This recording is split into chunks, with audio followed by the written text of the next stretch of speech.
true definition of health is understanding what works for you. So I'll give you an example.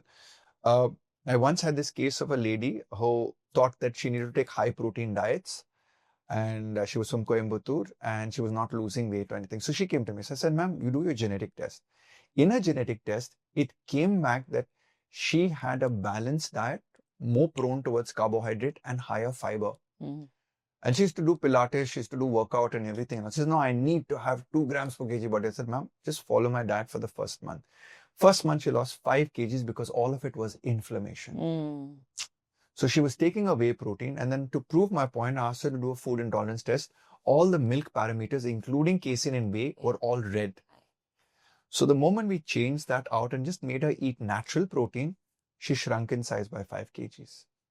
So sometimes even people who are healthy, the assumption I know what to do, may start with, please learn with what is in your gut. True. And what is in your genetics, and then tweak it for your bio-individuality. That is the fastest way to get a said result. So when, women generally come to your clinic, what are some of the basic tests that you recommend to them and why? So Rishabh, I mean, when people walk into the Cornerstone Clinic, it's very simple.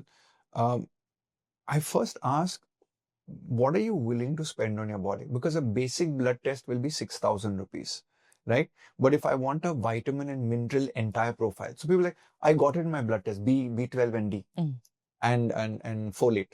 But that's only 3 vitamins. There's vitamin A, B1, B2, B6, B9, B7, B12, vitamin C, vitamin D, vitamin E, vitamin K. So I need to look at all of this.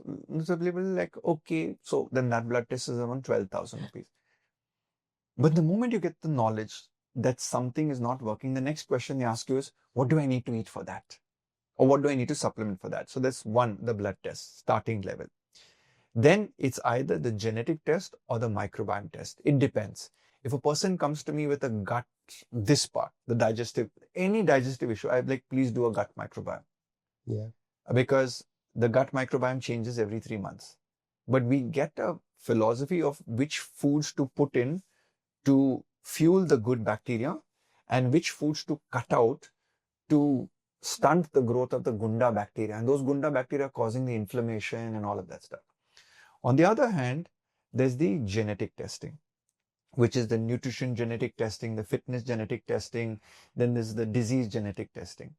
So for example, I have autoimmune pancreatitis in my genetic marker, which means I have a risk element in my older years of getting that.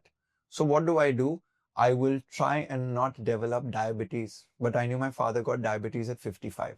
So I'm constantly watching my blood test, HbA1c. I put a sugar monitor on my arm and I'm like purposely eating something like, oh, this causes sugar spike. So I'm learning the experiences of what will work for me.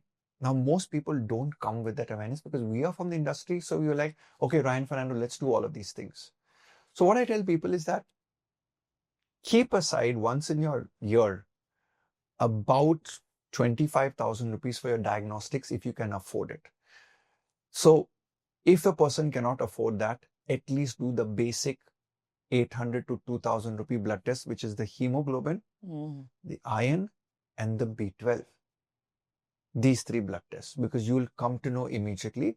And if you have crossed the age of 30, please do the liver enzymes. Because liver is the number 1 disease that is not being talked about, which is the non-alcoholic fatty liver disease or metabolic liver, something is there. And the reason behind this is very simple, both in men and women. Where does the fat sit? Goes and sits on top of the stomach, sits on top of the liver, sits on top of the kidneys, starts giving thappad to those organs start failing. So disease of lifestyle progresses faster. So if I have the genetic test, it's great. And genetic test is once in a lifetime? Genetic test is once in a lifetime, and that's a good part about it.